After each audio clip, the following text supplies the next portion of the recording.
Olivia Mercer stared at the chemical formulas on the whiteboard and felt her brain turn to mush. The symbols and numbers might as well have been an alien language. Mr. Daniels droned on about molecular structures while she desperately copied everything down, knowing she would make little sense of it later. "And who can tell me what happens when we introduce the catalyst?" Mr. Daniels asked, scanning the classroom. Olivia sank lower in her seat, praying he wouldn't call on her. Her eyes fixed on the clock.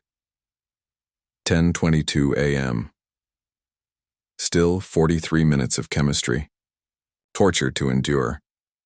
When Becky Simmons raised her hand and launched into a perfect explanation, Olivia both envied and resented her. School had always been this way. No matter how hard she studied, how many extra hours she put in, the information just wouldn't stick. Her last chemistry test came back with a large red D+ at the top, her parents' disappointed faces flashing in her mind. "Ms. Mercer, perhaps, you'd like to explain the next reaction?" Olivia's heart sank as Mr. Daniels pointed to her. She glanced at her incomplete notes and opened her mouth, but nothing came out.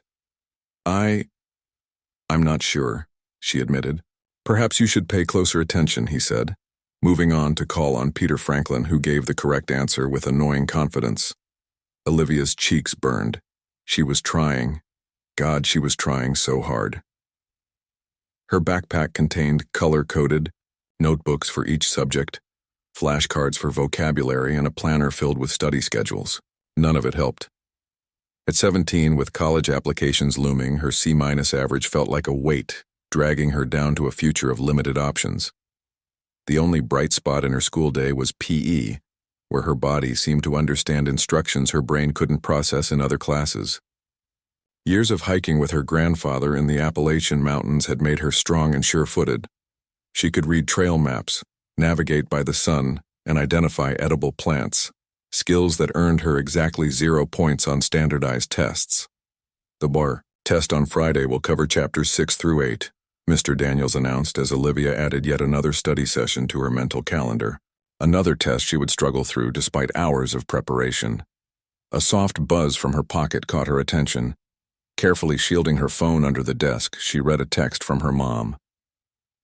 "Meeting with guidance counselor confirmed for Thursday. We'll discuss options." Options. That was the new code word her parents used, meaning schools that might accept someone with your grades. Her older sister Kate had gone to Stanford. The family expectations had been clear, until Olivia's report. Cards consistently proved she wasn't Kate. The classroom felt suddenly stifling. Olivia tugged at her collar and tried to focus on Mr. Daniels' explanation of chemical bonds. The words floated around her without landing. "Psst," whispered Grace Watson from the next desk over. "What page are we on?" Olivia pointed to page 204 in her textbook. Grace had been her friend since elementary school, one of the few who didn't judge her for her academic struggles. Grace was average in most subjects but exceptional at music, playing 3 instruments in the school orchestra. Mr. Daniels turned to write more formulas on the board, and Olivia tried once again to understand. She had spent 2 hours last night reading this chapter. She had highlighted key terms, made flashcards, watched YouTube videos explaining the concepts. But sitting here now, she felt like she'd never seen this material before. And now, "Let's look at how temperature affects this reaction," Mr. Daniels said, starting to draw a graph. A loud, piercing alarm cut through the classroom. The fire alarm. Olivia nearly sighed with relief at the interruption. "All right, everyone," Mr. Daniels shouted over the noise. "You know the drill. Leave your things and proceed calmly to the football field." Students pushed back chairs and formed the practiced lines they'd rehearsed since kindergarten. Monthly fire drills were routine at Westridge High School. Olivia fell into line beside Grace, grateful for the break from chemistry, even if it meant standing outside in the cool April air for 15 minutes. "Pop quiz when we get back, you think?" Grace asked as they filed into the hallway, joining streams of students from other classrooms. "Probably," Olivia groaned. "I was just thinking how I don't understand anything he's saying, and now I'll have even less time to figure it out." They followed the crowd down the main stairwell and through the double doors leading outside. The bright midday sun made Olivia squint after the fluorescent lighting of the classroom. Students chatted casually as they walked toward the football field, treating the drill like a welcome recess. "Something feels off," Olivia said, slowing her pace. The hairs on her arms stood up, a sensation she'd learned to trust while hiking. Her grandfather called it a weather sense, the ability to know when a storm was approaching before the clouds appeared. "What do you mean?" Grace asked, but Olivia was already scanning their surroundings.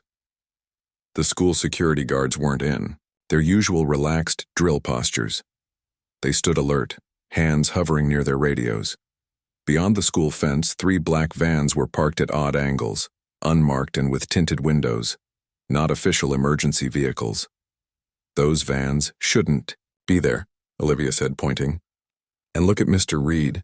The head of security was speaking urgently into his radio, his free hand making a sweeping motion toward the east side of the building. "Maybe it's a real fire this time?" Grace suggested. But there was no smoke, no smell of burning. The teachers continued to herd students toward the football field, but their expressions showed strain. Ms. Powell, the assistant principal, jogged across the lawn toward Principal Adams, her face pale. They huddled together, Ms. Powell gesturing toward the sky. Olivia followed her gaze upward and froze. Something was moving through the clouds, something large and dark that reflected the sunlight in unnatural ways. Not a plane, not a weather balloon, not anything Olivia had seen before. "Grace," she whispered, grabbing her friend's arm and pointing up. "Look, the objects plural, were descending slowly, their metallic surfaces gleaming. 3 disc-shaped craft larger than school buses moved with deliberate precision toward the football field where hundreds of students now gathered. "Is this some kind of demonstration?" a freshman boy asked nearby. "Like for Science Week or something?" But Olivia knew better. The tension in the security team's postures, the way teachers were now trying to hurry students back toward the building. This was no planned event. A high-pitched whine filled the air as the objects descended lower, now only 100 feet above the field. The casual chatter of students died away, replaced by uneasy murmurs and a few nervous laughs. "Everyone back to the building," Principal Adams shouted through his bullhorn. "This is not a drill. Return to the building immediately." Panic rippled through the crowd. Some students ran toward the school doors while others stood frozen, staring upward at the impossible sight. Teachers tried to maintain order, but fear was spreading faster than their instructions. The largest craft hovered directly above the football field and emitted a pulse of blue light that swept across the ground. Everyone it touched stood motionless, as if frozen in place. "Don't let it touch you," Olivia yelled, pulling Grace behind the equipment shed as the light approached them. Her heart hammered against her ribs, her mind racing to process what was happening. The light passed, leaving dozens of students and teachers standing like statues on the field. From the crafts, panels slid open and figures emerged. Tall, slender beings with iridescent skin that reflected the sunlight in rainbow patterns. They moved with fluid grace down beams of light to the ground. "What's happening?" Grace whispered, her voice shaking. "Olivia, what is this?" Olivia swallowed hard, her mind surprisingly clear despite the impossible scene unfolding before her. "I think," she said slowly, watching as the figures began methodically moving among the frozen students, "I think it's an invasion." The school grounds descended into chaos. Students ran in all directions, their screams filling the air. Teachers tried to maintain order, but panic spread faster than their instructions could be followed. The alien figures moved methodically, through the crowd, touching some students with slender devices that made them collapse instantly. "We need to move," Olivia whispered to Grace, who remained frozen beside her behind the equipment shed. "They're taking people." Grace nodded, her face pale with fear. "Where do we go?" Olivia scanned the area, her mind working with surprising clarity despite the surreal situation. Unlike math problems or chemical formulas, this type of thinking came naturally to her, assessing threats, finding escape routes, staying calm under pressure. "We need to get back to the school building," she decided, "but not through the main doors. Everyone's rushing there." She pointed toward the east side of the building. The greenhouse entrance. Almost nobody uses it. Keeping low, they darted from the equipment shed to a row of bushes, then to the baseball dugout. Olivia's eyes never stopped moving, tracking the aliens' patterns. They weren't randomly grabbing students. They seemed to be selecting specific targets. "Wait," Olivia said, grabbing Grace's arm as an alien approached a group of students nearby. "Watch." The alien moved directly toward Becky Simmons, who wore her science fair winner pin on her jacket. It ignored two other students standing right beside her. "They're taking the smart kids," Olivia realized. "Look, they're grabbing honor roll students, kids wearing science and math club shirts." "But why?" Grace whispered. "I don't know, but they're targeting specific students." Olivia noticed another pattern. "And anyone with electronics. They take phones, calculators, anything digital." As they watched, an alien approached Sam Perry, the boy who had won the state robotics championship. The creature examined the robotics. Team hoodie he wore, then touched him with the device. Sam collapsed instantly. "Take off your music note earrings," Olivia told Grace urgently. "Anything that shows you're good at something, and leave your phone here." Grace hesitated, then removed her treble clef earrings and tucked her phone under a bench. Olivia smeared dirt on her own face and messed up her hair. "Try to look average," she instructed. "Not special in any way." They continued their cautious journey toward the greenhouse entrance, moving when the aliens were occupied elsewhere. Twice they had to freeze in place as the strange beings passed nearby, but each time the aliens moved on without interest. Near the science wing, they encountered Alan Kelly hiding behind a recycling bin. Alan was in Olivia's remedial math class, another student who struggled with academics. "They're not taking everyone," Alan whispered. "My brother Jake, he's in AP Physics. They grabbed him right away, but they walked right past me. They want..." "The smart ones," Olivia confirmed. "We need to get inside." The three students made it to the greenhouse entrance. The door was locked, but Alan had a pocket knife that they used to force it open. Inside the school, the hallways were eerily quiet. Most students had been outside for the fire drill when the aliens arrived. "We need to find others," Olivia said. "People they're not targeting." They moved cautiously through the halls, listening for sounds of either aliens or students. Near the cafeteria, they heard a quiet sob coming from the kitchen. Olivia peered around the corner to see Natalie Garcia curled up behind a counter.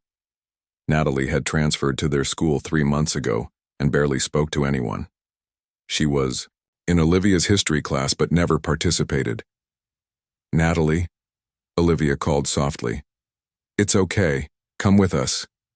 The girl looked up, tear tracks on her face. "What's happening? What are those things?" "We don't know yet," Olivia admitted. "But they're taking specific students, the high achievers. We need to stick together." As they helped Natalie up, a loud crash came from the direction of the main entrance. Through the cafeteria windows, they could see more alien craft landing. On the front lawn. "We need somewhere to hide," Grace said, her voice shaking. "Somewhere safe," Olivia thought quickly. "The old bomb shelter. Most people don't even know it exists." During a history project last semester, one of the few assignments she'd done well on, Olivia had researched the school's construction during the Cold War era. She'd discovered that West Ridge High had been built with a fallout shelter beneath the gymnasium, later converted to storage and largely forgotten. "This way," she directed, leading the small group toward the gym. They moved through the silent halls, adding 2 more students to their group along the way. Ryan Phillips, a quiet boy known for his artistic talent but poor grades in academic subjects, and Ben Cooper, who spent most classes sleeping at his desk. "Why are they here?" Ryan asked as they descended the stairs to the basement level. "What do they want?" "I think they want intelligence," Olivia replied, surprising herself, with the confidence in her voice. "They're taking the students with the highest grades, the ones in advanced classes." "Then I'm definitely safe," Ben joked weakly. "Never got above a C in my life." Olivia led them to an unmarked door at the end of a maintenance hallway. It was locked, but Ryan surprised them by pulling out a set of keys. "I help the janitor sometimes," he explained at their startled looks, "when I'm hiding from math class." Inside, they found a large room filled with old desks and chairs, dusty athletic equipment and boxes of outdated textbooks. The air was stale, but breathable. "This place is perfect," Olivia said, closing the heavy door behind them. "The walls are reinforced concrete. It was designed to withstand nuclear fallout." The group settled in, trying to process what was happening. Grace found an old battery-powered radio and tried to tune it to a local station, but only static came through. "They must be blocking communications," Alan suggested. "My phone had no signal right before I met you guys." As the initial shock began to wear off, the reality of their situation sank in. They were trapped in the school with alien invaders who were capturing their classmates for unknown purposes. "What do we do now?" Natalie asked, her voice small in the dimly lit room. All eyes turned to Olivia, who was surprised to find herself suddenly cast in the role of leader.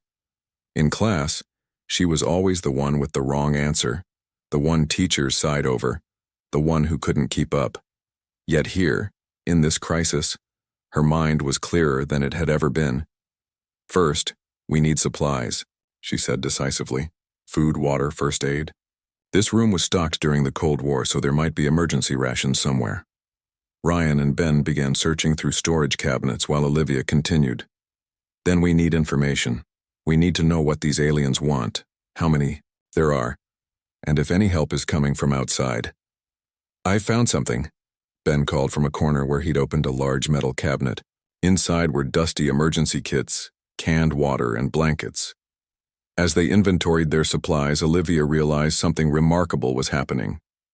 Each person in their small group, all students who struggled in traditional classes, was contributing in unexpected ways. Ryan's artistic eye noticed details others missed. Natalie, despite her usual silence, revealed she'd been watching the aliens through the cafeteria window and had observed patterns in their movements. "They have a schedule," Natalie explained quietly. "They check different parts of the school at regular intervals. Every 12 minutes, one passes by the cafeteria entrance." Ben, who everyone thought slept through every class, turned out to be surprisingly knowledgeable about the school's layout. "I wander around a lot when I'm supposed to be in class," he admitted. "I know all the hiding spots and passages." For the first time in her academic life, Olivia felt her brain working at full capacity. The survival skills she'd learned from her grandfather, the spatial awareness that helped her on mountain trails, the ability to stay calm under pressure. These were suddenly valuable in ways that standardized tests had never measured. "We're going to survive this," she told her small group with growing confidence. "And we're going to help the others too.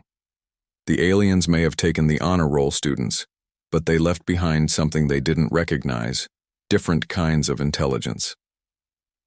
3 days passed in the bomb shelter. Olivia's group established a routine, taking turns to sleep while others kept watch.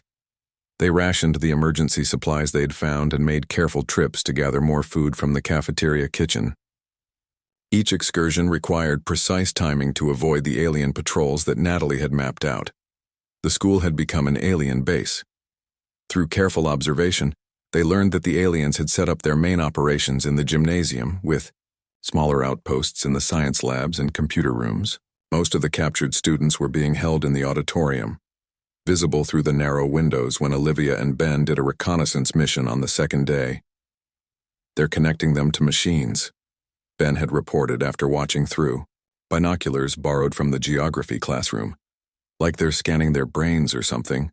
Now, on the third morning, Olivia called everyone together for a meeting.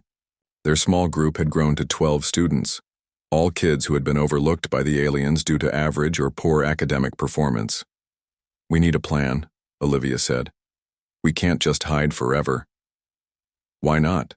asked Lucy Winters, a sophomore who had been found hiding in the art supply closet. "Shouldn't we wait for the army or someone to rescue us?" Ryan shook his head.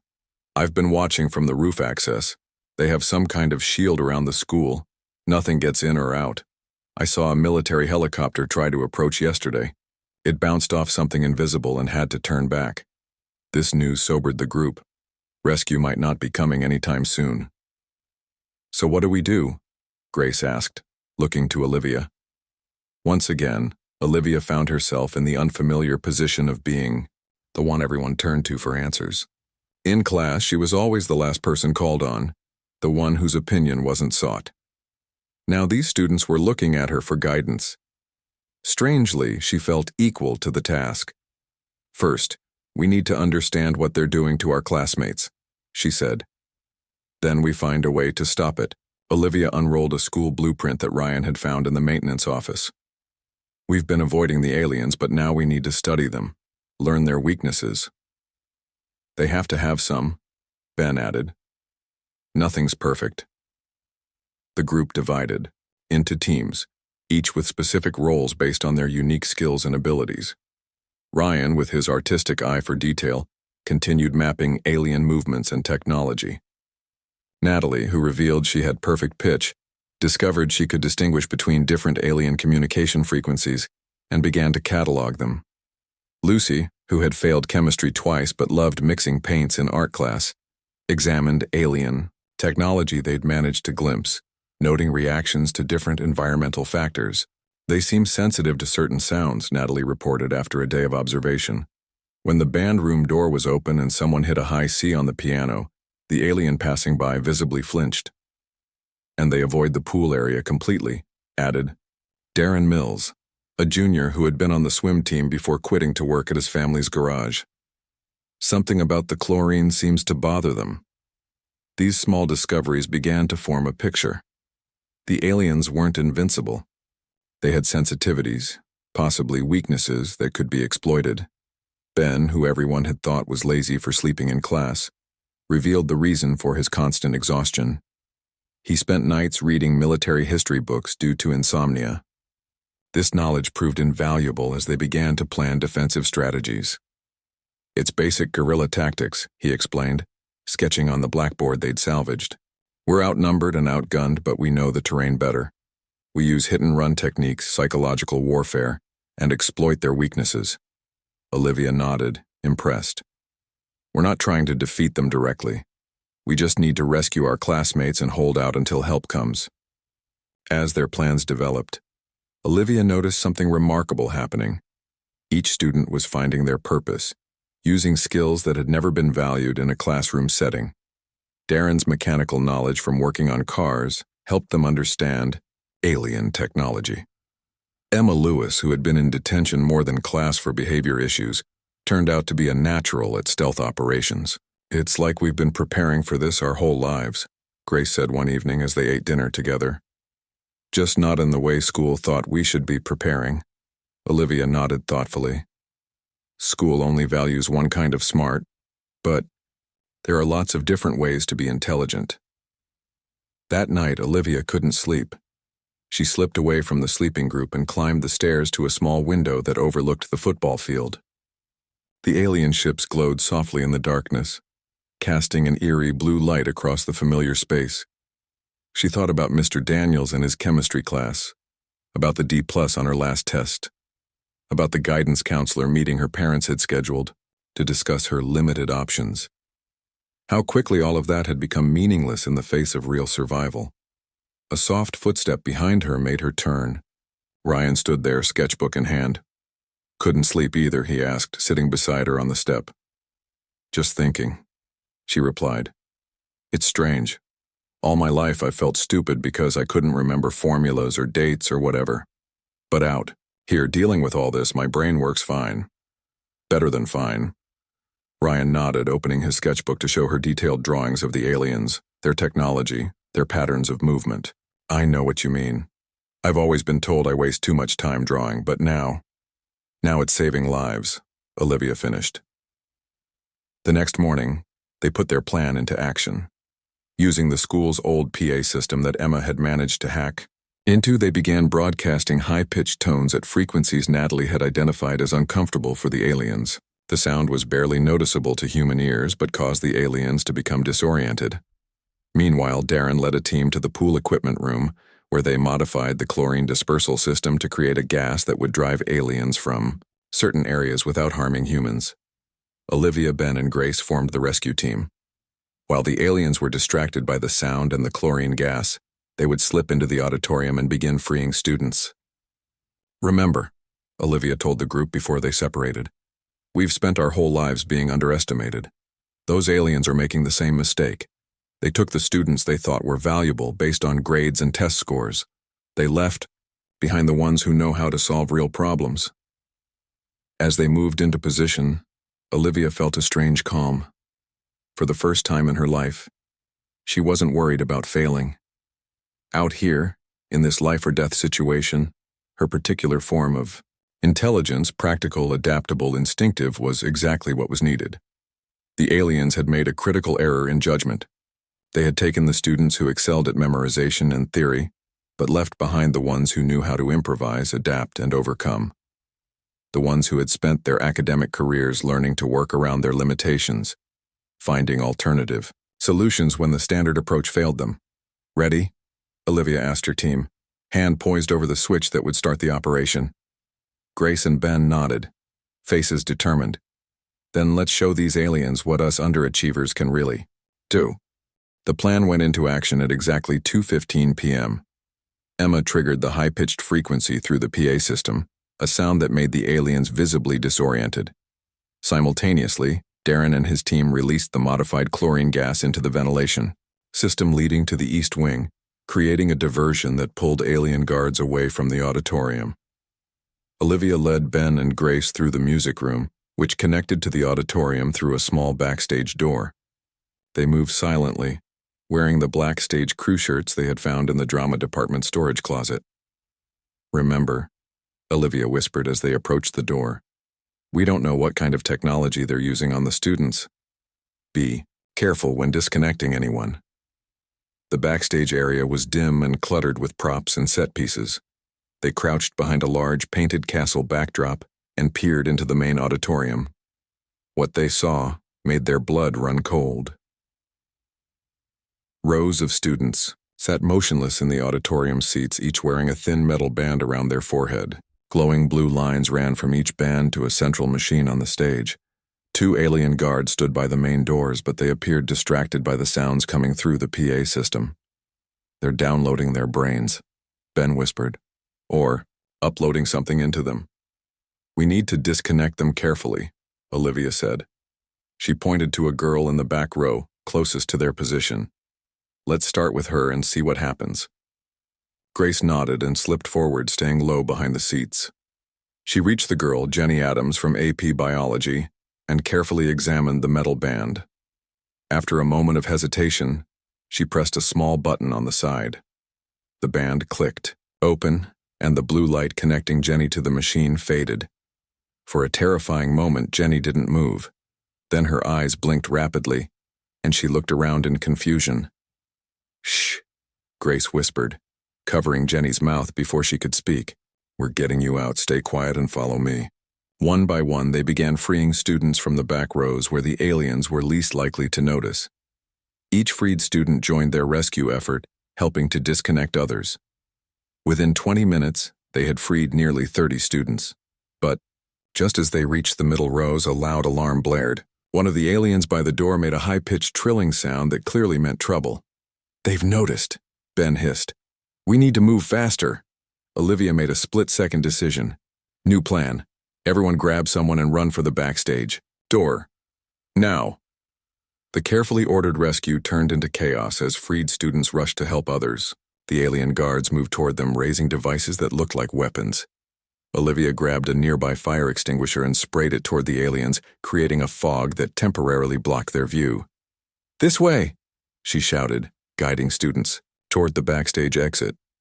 They fled through the music room and into the hallway, where they found themselves face to face with 3 more aliens. For a moment, everyone froze. The aliens raised their devices. Then a loud crash came from the chemistry lab across the hall. The aliens turned toward the sound, and Darren appeared at the lab door, waving frantically. "Over here, you glowing freaks," he yelled, throwing what looked like water balloons at the aliens.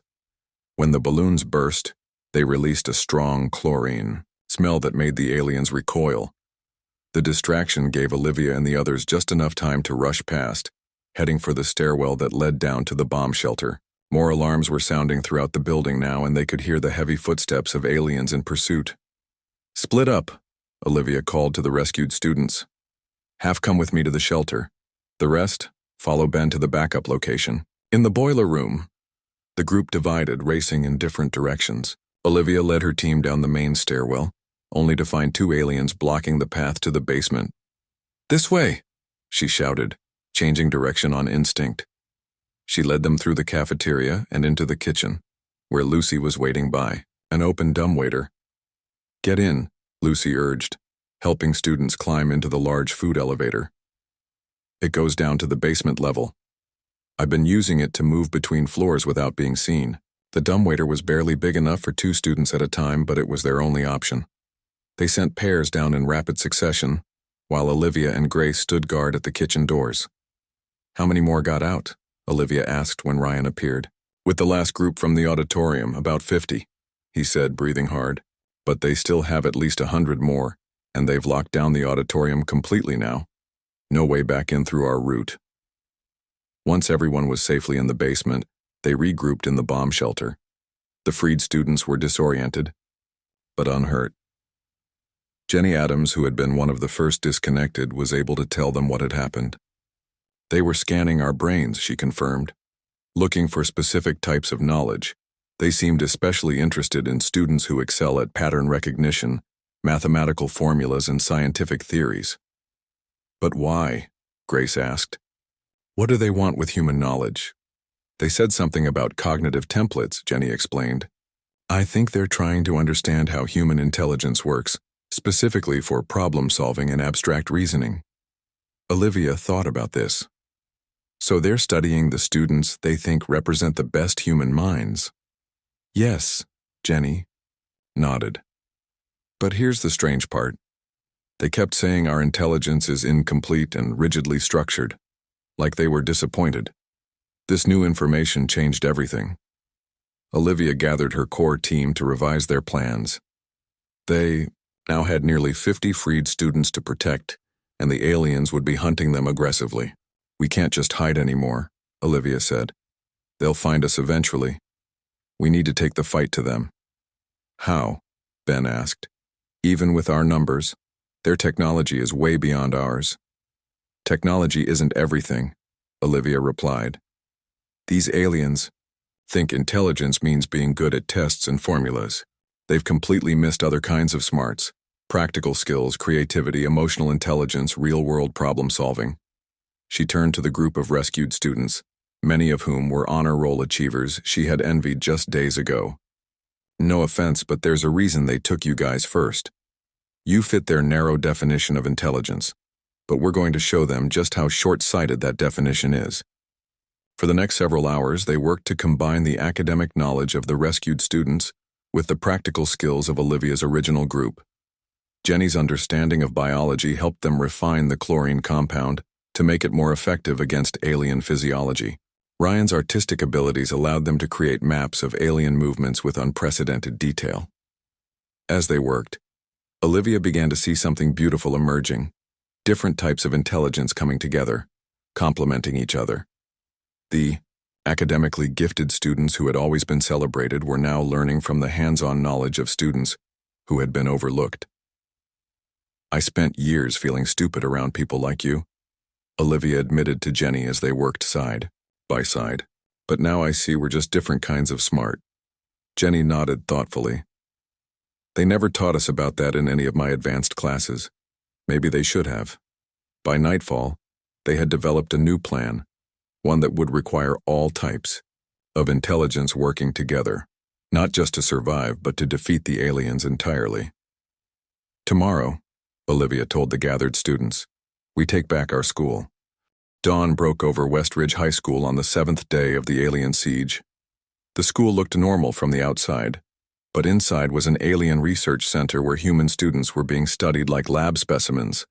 The school grounds were surrounded by military vehicles and news crews kept at bay by an invisible force field. In the bomb shelter, Olivia addressed the gathered students. Their numbers had grown to nearly 80 after Ben's team had rescued more classmates during the night. "Today we take back our school," Olivia said, her voice steady despite her racing heart. "Every one of you has a role to play. Every type of intelligence we have is needed." The plan they had developed was complex but played to their strengths. The aliens had technology beyond their understanding, But the students had something the aliens clearly didn't expect: adaptability, creativity, and diverse problem-solving approaches. They think intelligence means knowing facts and formulas, Olivia continued. But real intelligence is knowing how to use what you have to solve problems.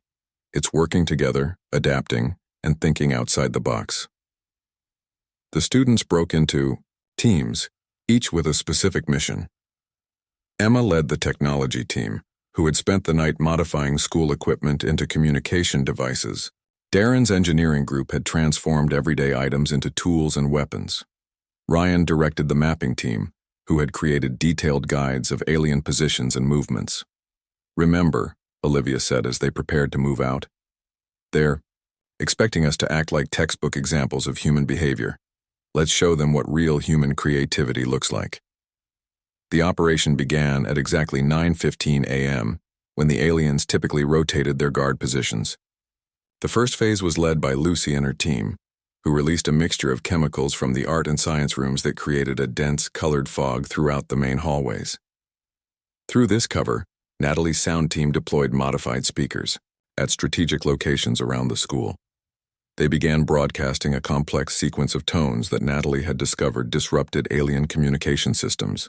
"It's working," Ben reported through the walkie-talkie they'd found in the security office. "They're confused and can't coordinate with each other." Olivia led the main assault team toward the gymnasium, where Jenny had told them the alien commander was located. They moved through the fog-filled halls, guided by Ryan's detailed maps. As they approached the gym, two aliens appeared through the mist, their tall forms looming over the students.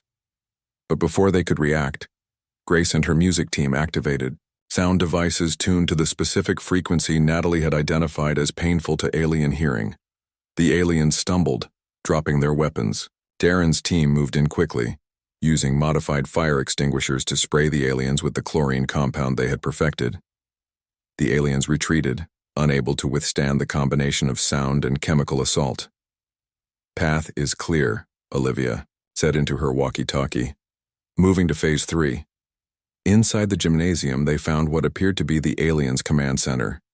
Strange technology filled the space, centered around a glowing blue pillar.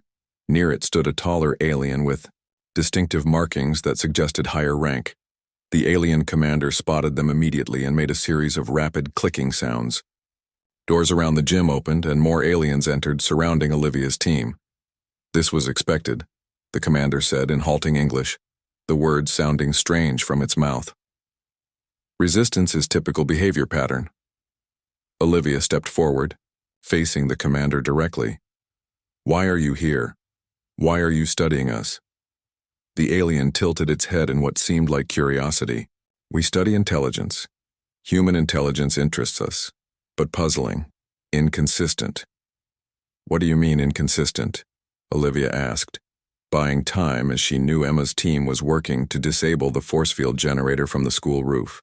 "Some humans store much knowledge, solve complex equations, memorize facts. Others cannot. Inefficient species design." The commander gestured to screens showing brain scans of various students. "We collect best specimens to understand optimal human intelligence pattern." Olivia saw her opportunity. "And what have you learned?" The alien made a sound that might have been frustration.